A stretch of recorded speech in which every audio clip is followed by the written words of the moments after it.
Everyone's always said, hey Tommy, religion and politics don't mix. So I want to know, what are all of you doing here? Though that may be what people often say, I find an inevitable relationship between the two. The past few weeks, I've been considering the question, how did I get here? There are many ways I could give an answer to that, but I think I've narrowed it down to two driving forces that have brought me to this place with you, this place where I feel together we can put our passion for justice into action. The first driving force is that I'm a Quaker.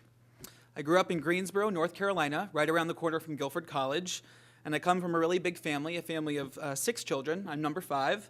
I also have 7 nieces and nephews, which often leads people's first question to be, do Quakers believe in birth control?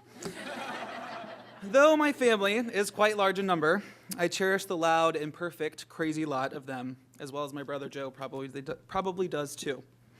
Though I have not spent my entire life in a Quaker meeting, I have always felt a strong connection to Quaker beliefs. I have to give a disclaimer here that my family doesn't go back generations and generations into Quakerism. In fact, my great-grandfather was a Southern Baptist who moved to Greensboro to run a Piggly Wiggly store, and it was a strategic business move for him to attend the Quaker meeting.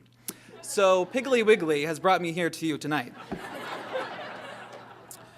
So this connection to Quakerism throughout my life came a lot from attending Quaker Lake Camp every summer, or listening to my grandma and my mom talk about protesting the Vietnam War. Whatever it was, valuing peace over violence and truth over power has always been a part of our conversation.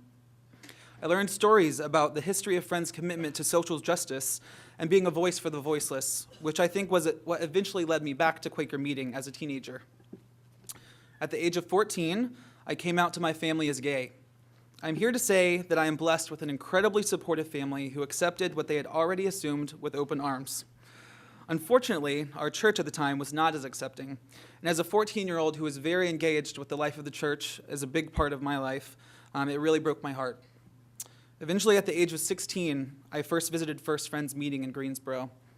First Friends is an incredible intersection of the diversity within Quakerism and lives with a deep commitment to its sign that says all are welcome.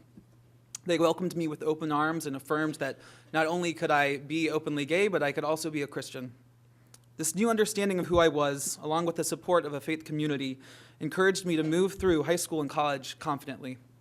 As I came out, I became passionate about the rights of the LGBT community, which led me into circles of friends who also had passions about social justice.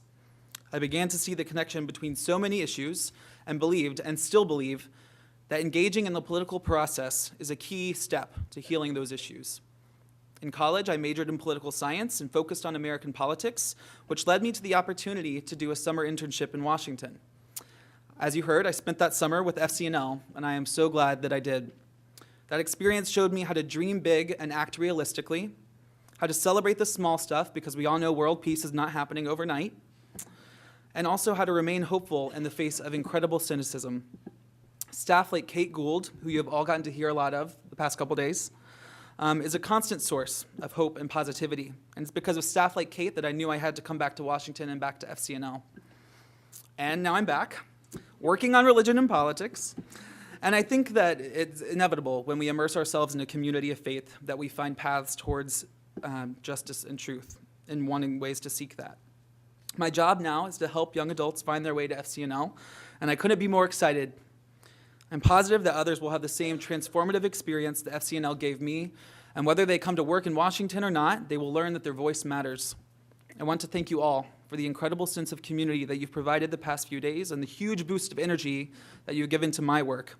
I'm really excited to continue this year with my fellow program assistants, to continue to engage all of you in our work, and to continue working towards the world we seek. Thank you.